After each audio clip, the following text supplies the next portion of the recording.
I want to bring in now our legal analyst, Paul Callan, and Stacey Honowitz, a sex crimes prosecutor. Stacey, let me start with you. According to the victim's sister, who we just saw there, Hastert was a mentor to her brother. Her brother called him a friend. I would suppose that that doesn't surprise you. Now, I mean, Erin, we see so many of these stories. I mean, you saw it with Sandusky, as recent as that case, where lots of times people in these positions, coaches, teachers, they take these kids under their wing, they groom them, they spend money on them, they trust them, and they do this all in an effort to have a relationship. And so it's not unusual that we're seeing this, and I'm sure we're going to see many more victims come forward now that one person has been able to go to the press and actually talk about it. So, Paul, what about that question?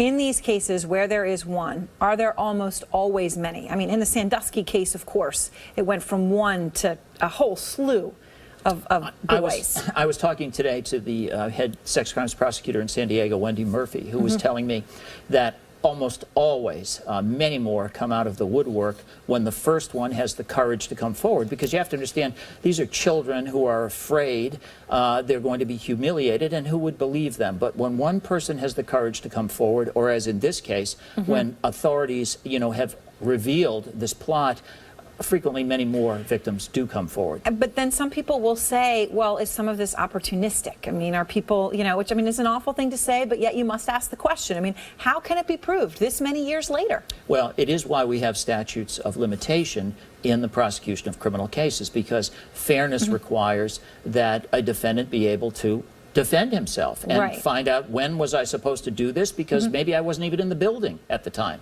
So it's a really hard struggle to find a way to be fair about this. But you think that they will be able to move ahead in some of these cases, despite the statute of limitations? Well, I think that there's at least a possibility that others will come forward. But I have to say one other thing that we have to consider here.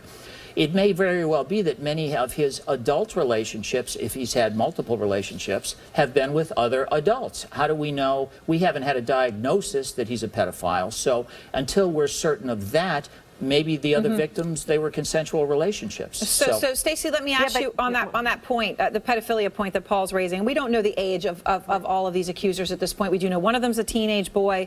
It would seem the others might be, but we don't know at this point. If you look at his relationships later in life, and they are with consenting adults, maybe some of them male, some of them female, is that the profile of someone who's a pedophile? I mean, how does that add up?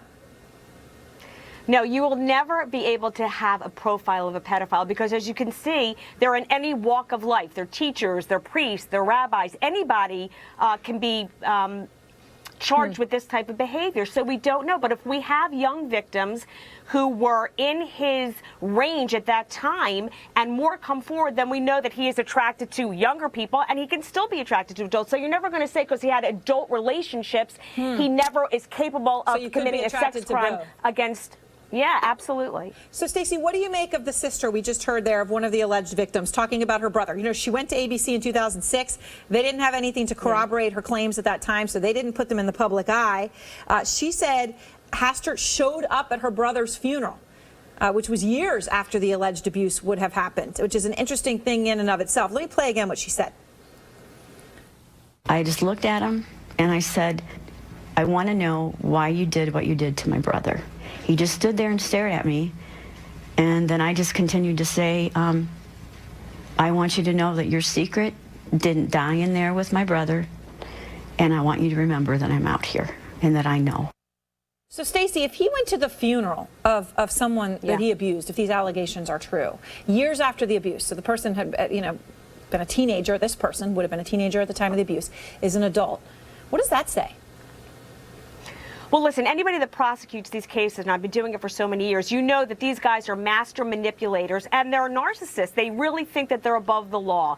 And so the arrogance to go there and stand there knowing probably what happened, he's probably thinking to himself, I'm never going to get caught. I don't know what she's talking about, and he's not here to tell us about it. So when we prosecute these cases, many times we have DNA, we have people that have witnessed the events, and even then a pedophile with that kind of personality will stand in court and say, I didn't do anything, I don't know what they're talking about. So the idea that he showed up, it's arrogant, but that is one aspect of the personality of someone who is engaged in pedophilia behavior. And just one other piece of advice that was passed on to me by Wendy Patrick, who's the sex crimes head in San Diego. if your child is spending a lot of one-on-one time with a coach, take a second look. Be careful about that. It's a suspicious thing.